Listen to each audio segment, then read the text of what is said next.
Hello and welcome listeners to another Arcade Attack podcast.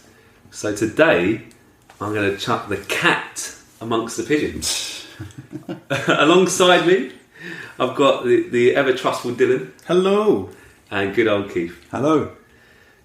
Dylan, a while back, I wish I knew the date, I can't remember, you might remember better than me, but you lent me a certain PlayStation 1 game called Anna Kournikova's Tennis. Oh yeah, Anna Kournikova's Tennis. One of my favourite tennis games. It's a good game, isn't it? It is a good tennis game. I'll tell you a story about Anna Kournikova. So I bought that game when we were all at college.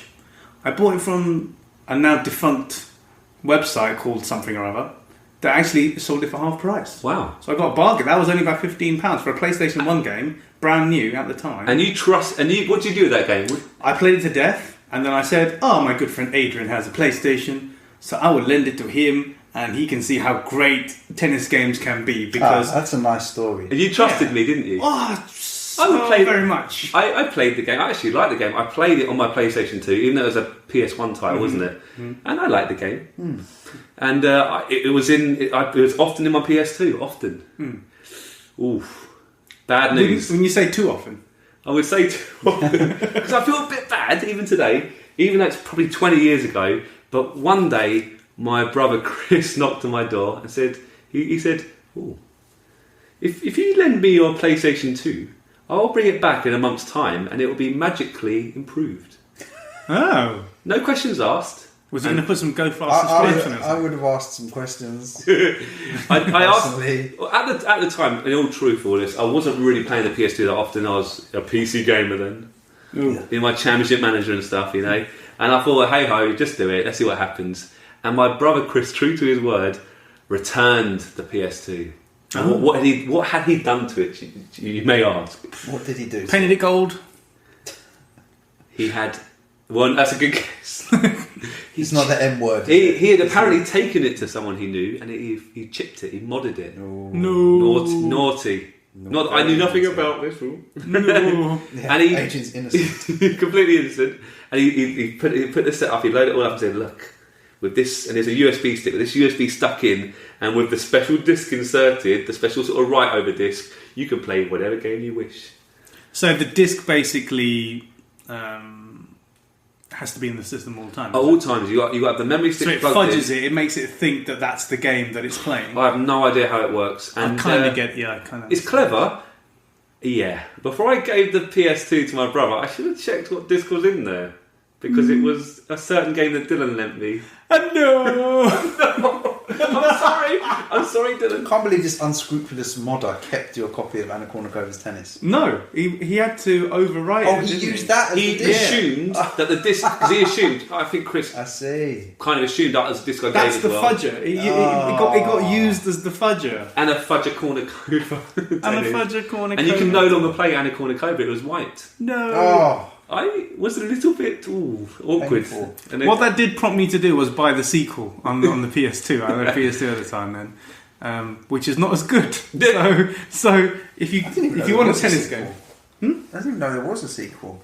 yeah, with like sort of bigger, like more realistic sprites and stuff. It's slow, it's bulky. a little bit like her career kind of just went down. Pretty a little much, yeah. Not her modelling career. Her modelling career went very well, but no, yeah, like her tennis career. We're going to stop talking about Anna Kournikova now because it's not really... If you see the podcast title, you might be very confused right now. One game, when my brother came back with my new PS2, he said, look, you can play whatever game you want. There's a stupendously big list of games. But he said, look, before I leave, there's one game I want to show you. I was like, what is this game? And he went down the list, right down to the bottom, to the W's, and he loaded up a certain game called We Love Katamari. We love Katamari. We love Katamari. I think it's fair to say that all three of us love Katamari. You know what? And like I said, guys, I wasn't really playing my PS2 much at that sort of time, but this game, you know, I could have played any game you mentioned, really. It almost had too much choice. But this game, my brother Chris showed it to me, and I just kept coming back to it. And I think I mentioned it in a previous pod a long time ago, but if you mod a PS2, I think I've heard that you basically half the life of your PS2. I'm not sure how completely true that is, but my PS2 died relatively soon after it was modded. I'd say about a year. But I did play it a lot, and that year though, that year I played a lot of What a We Love year. Katamari. I tell you, what a year it was. But it's a weird situation because I played that game for a long time and all of a sudden, Gone. it was taken away. Oh, Now, so cool. it's a game that I found was really, really fun. And I've had a tough year this year. Stuff in my personal life has been pretty tough. And I wanted to play a game that would bring back sort of happy memories. So I was thinking to myself, what game should I buy and treat myself that will bring instant fun and joy and just let me relax a little bit. And I thought there's one game. So I went straight onto, I think, at eBay, and I paid a lot of money for it. A good version of We Love Katamari. So I've bought it officially now, albeit on eBay. So I feel a little bit less guilty. What a game it is. A strange game. It's a strange game. Are you going to explain it for our listeners? Yeah. I will actually. Good luck. Well, look, I'm going to do a good. I'm going to try and do a good job here. I'm sure you will. It was made. Thank you. It was made by Namco. Love Namco. Again, Of course, legendary, man. brilliant. It was so. We Love Katamari was released on the PS2. It was released in Japan in 2005, North America in 2005, like late 2005, and Europe. It only came into 2006. So it really was a Really late. PS2 release, wasn't it? I've got my suspicions as to why, but I'm sure Adrian will go into a bit more detail. It wasn't the first in the series. It's actually the sequel. Oh, It's actually the sequel. So the first, do you know the first game in the No. series? No. It's Katamari Damacy. I hope I'm pronouncing it correctly, by the way, but it's Katamari Damacy, and it was a sleeper hit, and that was released, I think, only a year before. So I think it was. Was that Japan only, or was It was only Yeah. Japan only. So there's no PAL release of this game. So the Katamari Damacy was released in 2004 on the PS2 from Namco, and it was a really interesting sort of start to the game because Namco. They're known to take the odd risk, but this was a huge risk. It's kind of a weird idea of a game, and they were they liked the idea of the concept. They saw a few demo ideas, and I'll talk about the main man that made it. I'll name him now actually, Kita Takahashi. I hope I'm pronouncing that right, but what a legend! And he had this great original idea, and he showed it to Namco, and Namco were like meh, and they basically said, "Well, we'll make it, but it's got to be a low budget, so about $1 million." $1 million to make this game. And one way that I explained the game in more depth in a minute, but one way that a lot of the items in the game were made is it was made via some students. So it's like a school project. So some of the work was kind of made for free. So it kept the cost down. That's outsourcing. It is absolutely great, crazy, really, when you think about it. The simple aim for Katamari Damacy was to make 3 key points. They wanted to have novelty, ease of understanding, and enjoyment. They were the 3 things they were looking for. And I think the main man here, Keita Takahashi, he was getting a bit upset with current games, RPGs, too much depth. You've got to get properly involved. This was a time when RPGs. Hey, we like RPGs, don't we? Final Fantasy and stuff. But he thought it was getting a bit too serious, a little bit too, above its station possibly. He just wanted to make a really, really sort of fun game. Like I said, it's not made. There's no PAL version available. Actually, it was available in North America as well. Actually, I'll take that back. I'd like to get a copy of it. If possible. Why not? But Yeah, check it. it's supposed to be good. It's supposed to be very, very good. He wanted to basically say it. He wanted innovative, I'll take that back. He didn't really look for innovation or being creative. He just wanted to make a simple, silly, fun game, like back in the old days. A video game back in the old days, Do you know much about the plot of the first game? No. It is a great little plot. So you are a prince on a mission to rebuild the stars and the constellations and the moon. And apparently, these were accidentally destroyed by your father, the king of all cosmos. And it's not the last we hear of him, actually. So it's your job to... I haven't actually explained the game at all yet, really, when you think about it. You have to roll up. You have to roll up these amazing objects. It's like rolling a snowball, isn't it? Yeah, exactly. Like trying to roll up a giant snowball. It's the big Stuff. sticky ball Yeah. is actually the Katamari. Okay. That's what it is. That's what it's called. So the Katamari is the big ball you roll, and yeah, the first game, various locations, when you first start, most levels you can pick up smaller objects, so pencils, pens, little objects around, and as you roll up more, you get bigger, just like a snowball, and it's unbelievable how far it gets. So the gameplay of the first one is the same? Very similar, yeah, it's basically similar. Some of the missions in the second one are a bit different. The first one, I think the missions the same, was very, yeah. The second one just takes the game and it enhances it, really, basically. I want to talk now. I mean, I haven't played. So, and was that PlayStation 2 as well? Yeah, the original PlayStation 2. That's the only format it's on, I believe. I haven't played that game, but I really want to focus on We Love Katamari. Now, I haven't been to Japan. I don't think you've been to Japan, Pete. I haven't, not yet. There's one person in this room that has been, and I correct me if I'm wrong, but I think We Love Katamari has got an amazing Japanese feel to it. Would you say it's a fair reflection of a lot of the culture of Japan in a way? It's very Japanese pop culture. Yeah, it is. You'd expect walking around Tokyo or Kyoto or somewhere to see a big Katamari roll down the street. Yeah. It's crazy. It's pretty much how it would happen. It has a lovely, authentic Japanese feel. I love those type of games. And Onimusha games. We spoke off air, didn't we? Didn't you? Saying I don't think there's anyone we've met who doesn't like the game. It's impossible not to like the game. It's they achieved what they set out to do. And then some. I think at the time it was very original. It was a breath of fresh air as well. How would you describe it? I've got an official title of the type of game it is. How would you describe it as a sort of... What, like a genre? Yeah, like a genre. Because it's an interesting one to label, isn't it's kind of puzzly... It's like a chaotic puzzler. Yeah. Action puzzler. Action puzzler? Those things exist. Action puzzler roll 'em up. I like the roll 'em up. I like those. I think it could be better than this. I've got here a third-person puzzle action video game. So roll 'em up. Roll 'em up, yeah. It's a roll 'em up, basically. Look, so as I said, guys, you roll up your Katamaris, and what's clever about it is when you first start your levels, it's usually a time limit. So you've got like 5 minutes to get this big, or 50, I think it goes up to about 15 minutes. So the game's quite short. A lot of levels you can do blink of an eye, really.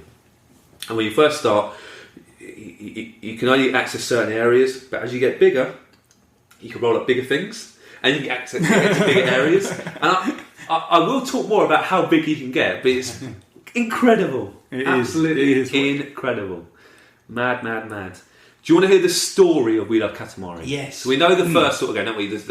Your king. First game was out there, yeah, you're the king. He's destroyed. King smashed it all, you got to rebuild it, yeah. Well, this is... there's two stories in We Love Katamari, basically. They're kind of intertwined together. So the first one is a story of how the king... He don't actually play, but he's such a great character. Got a really sort of weird long head. I don't think it's a hat or anything. A really quite iconic looking character. Such great artwork. But he is reacting firstly to the unexpected success of Katamari Damacy. So he's actually oh, look how good this game was. The original game. It's absolutely great. And the other story, the main sort of story, is an origin story of how the king became the king, met his wife, and had his son. So if you finish a level, if you finish like 2 or 3 levels, then there's a beautiful bit of animation, a lovely little cutscene. It's in your face, bright, really fast. It's so well animated, and if I'm being honest, I didn't quite understand the story really well. But just the little breaks of animation were just so beautiful. You don't really need to, you? It's a game. Plot's kind of a side. You don't need to know the story, and I kind of didn't understand the story. I never really thought it was important. To me, it's such a weird game. I kind of thought it was all very abstract, and this is just weird because it's weird, and let's roll some stuff up. It's as if there was a story in Tetris. You don't need a story in Tetris. But I don't think the story actually is a bad thing in a way, because it's so well done. It's so beautiful. Something that you should see. It's lovely to look at. It's lovely. Yeah, that's what I mean. You don't really need to worry about what it all means. No. A lot of it went over my head a little bit. Just enjoy it. It's beautiful. It's just, I love the word. It's just such a beautiful game, and it's so relaxing as well. I could play the game; it just de-stressed me straight away. I saw you playing it and getting kind of stressed not so long ago. Yeah, well, when the time was running out. Yeah, you've got to make that percentage. Yeah, you're going to start stressing. Yeah, that's fair. Actually, it's one of those weird games where it can be chilled out, but also it can really push you to the edge. yeah, so since the release of the original game, the great king of all cosmos and his son have a bit of a fan base. And you basically start the game really in a meadow, and you walk around this lovely meadow with lovely music in the background, which I know you've heard a bit already, and there'll be some watch. It's so lovely, and a lovely sort of piano bit of music. It's lovely. Music is awesome. And you walk around the meadow and you talk to your fans, and your fans, most are humans. There's a few exceptions. And you talk to them, and they say, "I want you to make a Katamari. I want it this big," and the different levels you go into sort of almost dictate the different things you roll up. And I love the variety. Okay, it just sounds right now like you're literally rolling the ball, collecting stuff, but there's more to it than that. You know, each level has been really thought out, really, really well. It's absolutely incredible how many things you can potentially roll up. I try to find out how many items there are in the game. I couldn't find the actual number. It must be in the thousands. Yeah, it must be. Easily. It's madness. Easily in the thousands. Basically anything you can think of. Yeah, pretty much. You name it, I'm sure you can roll it up in We Love Katamari. If you're big enough. So most levels, not all, but most levels are achieved by rolling up your sticky ball to a certain size in that time limit. So if you don't, it's quite scary actually. If you kind of fail in your mission, you get to the end of the time, your Katamari is not big enough, the king is not happy. I don't know if you guys remember, you see the screen's pretty much all black, but a big silhouette of the king at the top, and he shoots lasers at you, and you have to run around trying to dodge the lasers. It's brilliant. It's quite scary actually, I have to say. Right, what level, guys? Do you remember any levels top of your head? Which levels catch your eye? I remember some farm levels. Yeah, there was. Yeah, I love the farm level. Farm level. Rolling up the cows and things is pretty fun. There is a cow level actually, and that comes a bit later. So I think, the cow level is interesting because it's one of those more unusual levels where you have to get as big as possible without rolling up a cow. Oh, okay. And the game stops. I think. I don't think there's a time limit. I might be wrong, but the game stops as soon as you touch a cow. But some of the no cow touching. No cow touching. No cow touching. But there's cones with in cow colours. So it's things that colour like a cow as well. Very difficult. You can lose that level in about 2 seconds because if you roll backwards onto the cone, you kind of. Do you understand? It's quite good. Right, I'll whiz through a couple of the levels. I won't go through all of them, but some of the levels that really caught my eye. There's a firefly level. And you roll your Katamari, and you need to make the brightest Katamari possible. So you literally, all you roll up in this level is fireflies. That's pretty. At the start, it's a very dim ball. You don't really get much bigger, truthfully, but it's just so, eventually, if you complete the level, you've got this beautiful, sort of greenish, brighty Katamari, and it's lovely. And it's a bit sad actually because it kind of reminds me of Grave of the Fireflies. I don't know if you've seen that film. It's a Studio Ghibli film, another Japanese film, very sad film, but it's still a lovely bit of animation. That's the firefly element kind of reminds me of that a little bit. It's worth watching if you want to see a very sad but very well made film. Actually, the snow level. Yeah. You mentioned it's like a snowball. It had to, didn't it? Of course. You literally have to roll up a snowball as big as possible. It's good. It's not just literally snow. Just like a normal snowball, but you can pick up people. You can literally roll up people and sledges and buildings. Absolutely madness. There's an underwater level as well, so most of the time you spend underwater in this huge pond and more a lake really. To be fair, there's fishes. And what I like about the level as well, you can be caught by a fishing rod, a fish hook. I mean, from a fish rod that takes you up. It's really cool. A gingerbread level as well. I think it's the Handsome Greta. I've seen that one, yeah. And you just roll up sweets and cakes. Oh yes, beautiful, so lovely. One of my favourites, the sumo level. And I don't remember that. You control a very skinny sumo wrestler. And what do you think you roll up? Other sumo wrestlers? Oh, food! Oh. And the whole point of the game is roll up, get as big as possible, and you have to, within the time limit, you have to become a big sumo wrestler and get to the sumo ring and fight your opposition. It's just great. How cool is that? I mean, it's just so well done. There's a race car level. I know. Yes, I remember that one. It's not really racing as such, but there's like an island, a huge track, and when you get bigger, you can eventually roll up the race cars, and it's just a really fast. I think they must have sped up the Katamari ball on that level because it's so quick. Again, just such a fast level. There's a school level as well. Who would not like to roll up and destroy a school? I tell you. You just, says the teacher. Well, I know. Yeah, that's why I play a level often, get my anger out.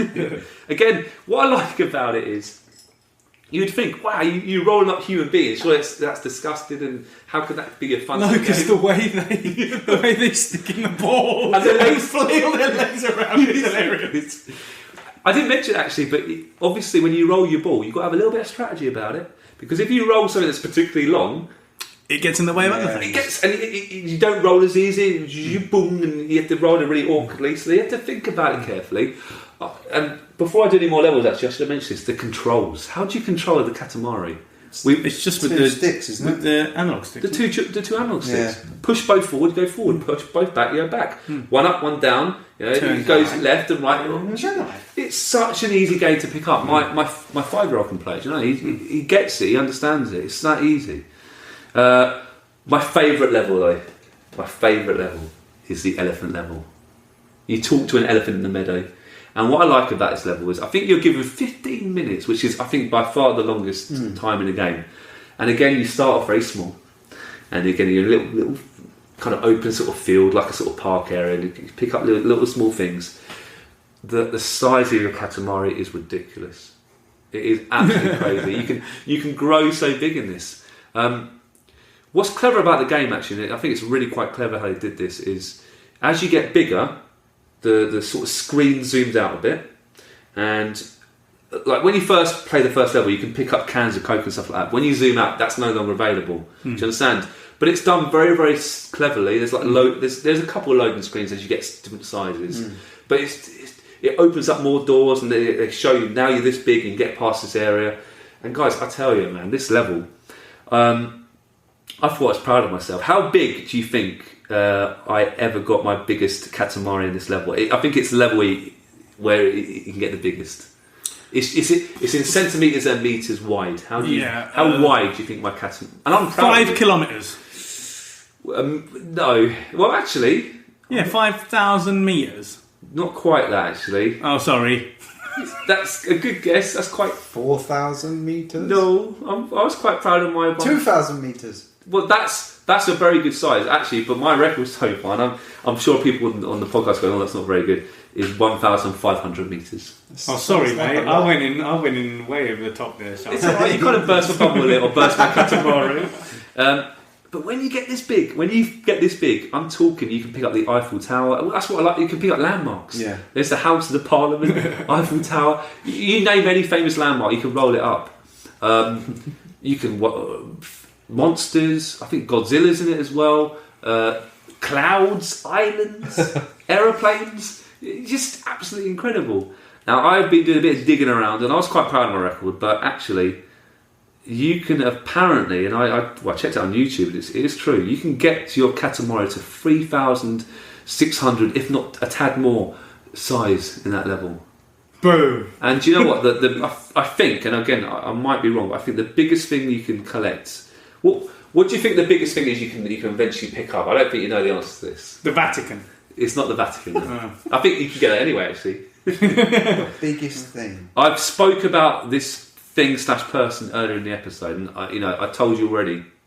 The king. The king! You can roll the king. The king is huge, and I think that is, if you want to officially complete the game, and I'll come to the official way, but that's, you want to try and get to that target, and apparently the king kind of likes being rolled up. This is a bit interesting. Never thought I'd been rolled up before. So it is possible to roll up the king, or your dad, basically. My dad would not be pleased about being rolled up.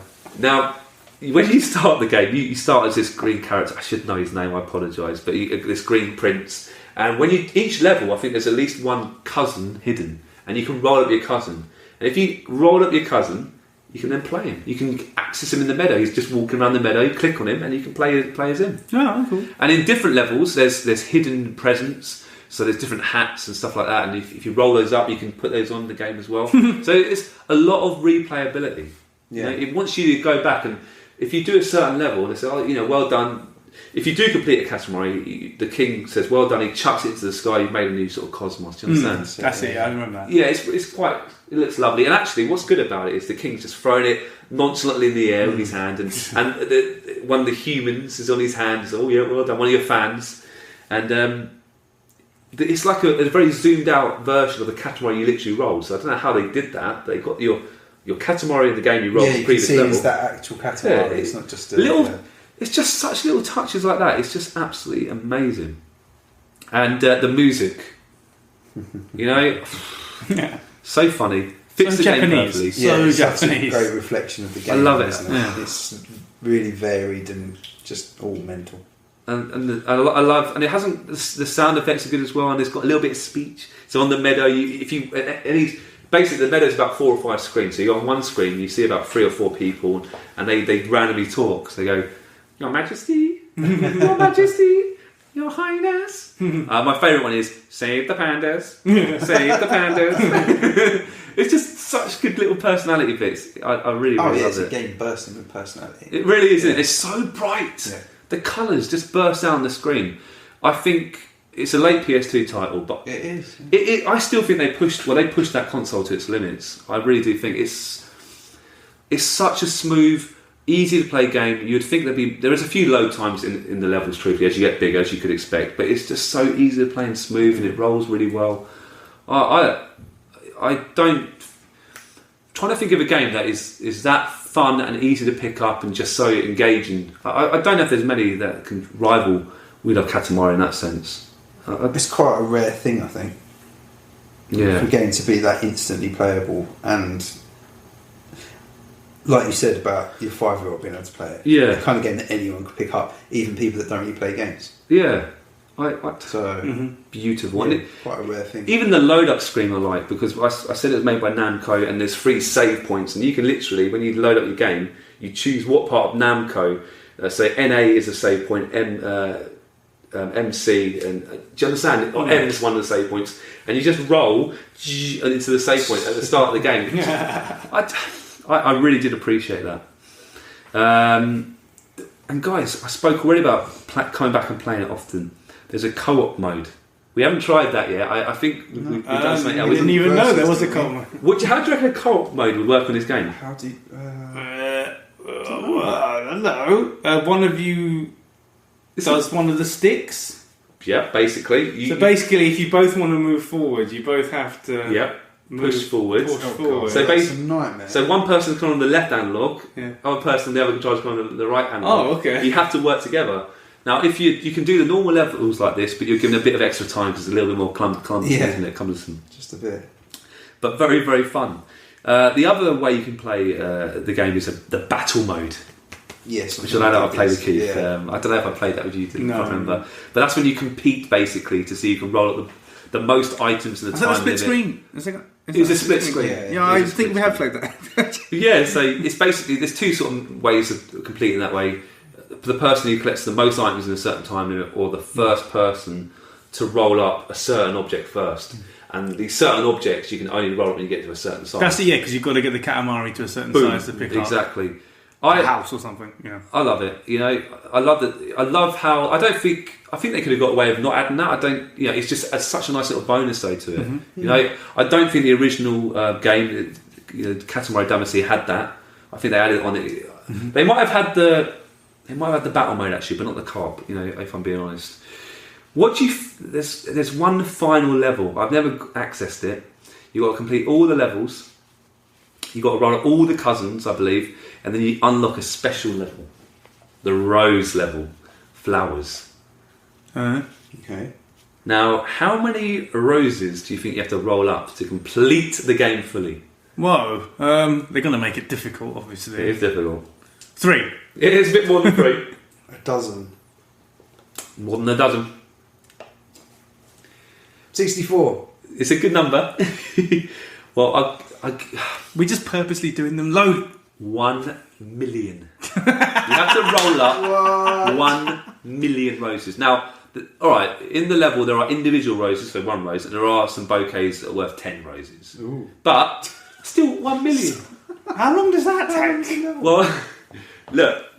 I suppose actually exponential maths, the bigger the ball gets, the more you're picking up. Yeah, the more you'll pick up when you roll. So that is true. It might not actually take that long. It still takes a long time. Yeah. And it takes a number of hours. Now, yeah. I haven't actually. I've watched it on YouTube. It takes. But what you can do is you can save and then just come back to the level. It remembers how many roses you rolled. Do you understand? So you can go back to it. Now, some canny / clever / slightly sneaky PS2 players, what do you reckon they did to get around this and try and, without doing much work, how do you reckon they got around this? The roses replenish themselves, I believe. So what would you do with your PS2 controller? You just glue the sticks down, glue them up. I don't know if glue's the best option. Well, sellotape on sellotape or elastic bands. That's what people have done. Honestly, you can go on YouTube and watch it. They just leave it rolling around. It's crazy. Now look, I don't know much about. I love Japan. I want to go one day. It's a great. I don't know much about their folklores and so forth, but there is a lot of Easter eggs in this game. Apparently, loads of kind of fairy tales. I spoke about Hansel and Gretel. They're in there, but I think. The lady from The Ring, the scary lady. Is it Sadako? No, Samara. Samara, yeah. No, I think she's called something different in the Japanese one, but I know the one I mean. She's apparently in the game. I've never come across that. That's a bit scary, isn't it? That is really scary. I know. I don't want to see that. No, I know. So there's a lot of... I think it's more sort of Japanesey. If you're from Japan, you'll get it a bit more, but there's lots of little hidden cultural references and little touches I think really do people appreciate.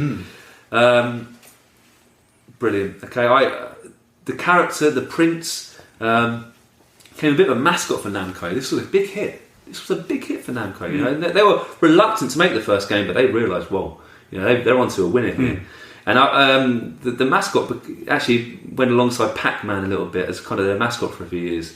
And you can actually play as the prince in a number of other Namco games, such as Pac-Man World Rally, apparently. Okay. And I think Nobi Boy. I hope I'm pronouncing that right. Which I haven't heard of, but apparently it's quite a good game and actually made by the same person that made We Love Katamari. Right. Reviews. There's a number of ratings at the time. Okay, so what do you think Eurogamer gave it? 10 out of 10. 9 out of 10. We've also got V Games, 91 out of 100. And most of the scores were in the sort of 90s, high 80s. I would rate it very, very, very high. Sequels. Do you know any other sequels after this game? Not to my knowledge. There's a lot. Is there? There is a lot of sequels, and they have these games. These Katamari games have come on to many different systems in the future. And are they all Japanese only releases, or I've literally never heard of them? I think a lot of them were PAL releases as well. Believe it or not. Honestly, yeah. Was there any arcade before you go on to your list? Was there any arcade games? I don't think so. Because it would have been perfect, you know, like the trackball. Oh yeah, with the trackball. That would have been awesome. That would have been a perfect way to play it. Or even with 2 joysticks would have been great. Oh, yeah. Can you imagine how you can just imagine it. It is a ball and you're rolling it. Can you imagine having you could do a 2-player proper? Wow, that'd be amazing. Yeah. I don't think there was. I'll whiz through some of the sequels. I haven't played in the sequels, truthfully, but there was a Miyamai Katamari on the PSP, released in 2005. Beautiful Katamari. That's a nice word, isn't it? Mm-hmm. Xbox 360, 2007. A Katamari Forever, which is a bit of a best of title, which I think takes a lot of the levels from the previous games. Rings a bell. What's that on? PS3. And it's one of the better titles, I think. Look, again, I'll go through the full titles in a minute, but a lot of them did get quite the same ratings, I believe. Not quite the same hit as the original We Love Katamari, at least. There was also I'm going to pronounce this probably wrong now, Korogashi Puzzle Katamari Damacy, which is on the DS, 2009. Kind of a bit like a Tetris kind of game. Slightly different sort of puzzly game.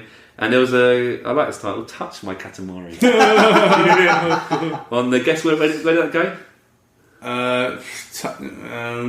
Wii? The PlayStation Vita, apparently. In 2011, yeah. There's also been a few... Touch my cat, yeah. There's also been a few mobile games as well. So I downloaded one the other day on my smartphone. I didn't really like it. I thought, wow, you know, I can't play it. It just wasn't that good. What's it called? I can't remember. I think it's just Roll Up Katamari or something. It wasn't anything particularly good. It's nothing... It wasn't like... Did you play it by tilting your... No, it was... mobile? It's like a side view. It didn't really... It didn't really work. Okay. It didn't really work. I know I can't speak too much about the future games, but We Love Katamari is a game very close to my heart. Unfortunately, and one reason why maybe the future games never really kind of moved on and sort of evolved the game possibly is that Kita Takahashi left after the second game. His last game was We Love Katamari, and actually, apparently, he was reluctant to do that. He literally said, "We made the first game. It's original. It's new. It's fresh. That should be it." He didn't want to keep rehashing it, and basically, apparently, and I hope I'm right by saying this, but he was only persuaded to go back when Namco said, "Well, we're going to make a sequel anyway, with or without you." Kind of persuading that he wants to. Oh yeah. And I'm glad he did, because again, I want to play the original Katamari Damacy, but I just think apparently he's taken all the best bits of the first game, tweaked it slightly, made it even better and brighter, and different missions, and I think that's arguably maybe the pinnacle of the games. What a beautiful game! You guys have played it. Have you got any thoughts about it? I really like it. I mean, we've kind of said already. It's just so different, and I think that's probably why the sequel suffered, because if it was more of the same, where they're like, well, yeah, this is good, but when We Love Katamari came out, people were like, this is awesome, never seen anything like it. It's so weird, it's so quirky, it's fun. I think it's great. It is technically an amazing achievement. Yeah. When you think about the physics involved, and obviously with the panning of the camera and things that the object, when it went to translating objects later on, it's just, and you can see why he stopped after the second one to make it fresh, and it's the same concept, but you'd have to put a lot of yourself into getting it to that level. How was he meant to do any more after that? I would have quit. I would have quit then as well. I think he leaves with his head held high. Yeah. And I've got a little bit more information about this guy, and I think he sounds like a really, really interesting character. Someone who the more I learn about him, the more I think, wow, this guy. You'd roll him up. Yeah. I mean, listen to this. Apparently, he's made a few other future games. I think I spoke about earlier one of them, Nobi Boy, I think it's called. But he hasn't made loads of games. I think he wants to make a game, move on. And actually, do you know what his biggest ambition is? It's not actually making video games, apparently. Or he wants to move away from the industry. What industry do you reckon? I'll tell you, if you want to have a guess, it's kind of linked, but kind of very different to the video game industry. Pyrotechnics? No. I don't know. Do you want to join him? He's actually started to make a company, and I don't know how far it's got yet, and I'll tell you a bit more about it in a minute, but he wants to design playgrounds for children. Oh, how crazy is that? He designed the best playgrounds ever! Now, do you want to hear this? I've got a little bit of a bittersweet story here. Okay, apparently, and it makes me so sad. Nottingham City Council. Nottingham. We like Nottingham. We like getting drunk in. I think they had like a big game event there in 2009, and they invited him along as a sort of special guest. And I think he got speaking to certain people around the council, and he was commissioned to design a playground in Nottingham. He was. Are you serious? Wow. I'm telling the truth. And he spent a month in the city working on designs. The park, I mean, I don't know, but it's called Woodthorpe Grange. Apparently, he has some designs and proper good designs ready, and they're on the internet. You can type it in. Type in Kita Takahashi Playground. You'll see some drawings, some proper good designs. What do you reckon happened to this playground? Got pulled. Plug got pulled. It never. Budget cuts. Budget concerns by the council. Let's not turn this into political again. No politics. Austerity. Could you imagine the charisma, the ambition, the brightness? Nottingham needs more things for kids as well. Like it's crying out for that kind of thing. You know what? If they built this playground, I would take my kids there. I know Nottingham's quite far from where we are, but I'd go see Forest and then go see the playground. Think of another game designer who you would trust to make a playground. I don't think there's much more than... He would be up there, wouldn't he? He'd be the first guy on the list, I guess. Can you imagine? I don't know, Yuji Naka would probably make a good playground. Imagine like a Sonic level. Oh my god, the Sonic playground. Oh my god. Loop-de-loops and stuff, and some springs to jump on. No, the kids would have to... the spikes, that would be sick. The kids would have to keep running fast, otherwise they just get to the top and just go plop. Yeah, it's true. I just wish that happened. And I like his ambition. I like how he could have stayed in the video. He still makes. I think he still is making games right now, but he's looking to do other stuff he's passionate about. There should be more people like Kita Takahashi. What a legend he is, really. Legend, yeah. You know, and fair play for stopping after We Love Katamari, and it's a shame in a way because the rest of the game's kind of just sort of slowly phased out a little bit, I think. But what a great guy, and what a great game. You may think, 2006, it's probably aged a bit now. No, it hasn't at all. No, That style Yeah. is one of these things that it just won't age. Yeah. It just looks gorgeous, was gorgeous for its time. It's not using anything too realistic. That's why it's... the artwork is amazing. Yeah, it's that's just funny. That's why it can age. I think now games in this generation, because they look so realistic, Real. and we've seen it from PS3 games, Xbox 360 games, they're starting to date quickly because they're trying to. Or you're they're trying to make look it at PS2 games that went for realism at the time. dating. So they looked as good as they could then, but now obviously it's a much. They don't. We Love Katamari has that visual style that is ageless. No, it's why it's like we come back to this quite often, but it's like a lot of the 8 and 16-bit games. The pixel art style was so beautiful to look at. That's right. It looks just as good now. Yeah, because the time was put into creating those backdrops and creating it. We Love Katamari is the same. You can see that so much care has been taken to the design of the whole thing. It's such a hard, and it's really hard as well. Like some people might have heard of it and maybe seen gameplay of it or seen screenshots of it, but it's really hard to explain. Not necessarily the gameplay, but the look of it and the whole, like the king and the characters is just so bizarre. Yeah, you kind of have to see it for yourself. So people should definitely check it out. I couldn't say it better than that. I really do. It's one of those games where if I had a bad day at work, and have a bit of a stressful day at work or whatever, I'll just put it on. And even though it's got its own little stress in the way, it's just... Yeah, but all games do if you're trying to, if there's a time limit. Trying to win. Exactly. But it's just, you transport into this crazy world, and if just for a minute you can almost be a kid again. That's why I think I like it. It brings you back to a simpler time. Yeah. Where you can roll up people. Oh, man. Yeah, if you can get a chance, give it a go. Obviously try the other games out if you feel. How much does it go for roughly? Well, I bought these days? almost like a new copy, and it was pristine condition. I probably spent a bit too much on it, about 40 quid.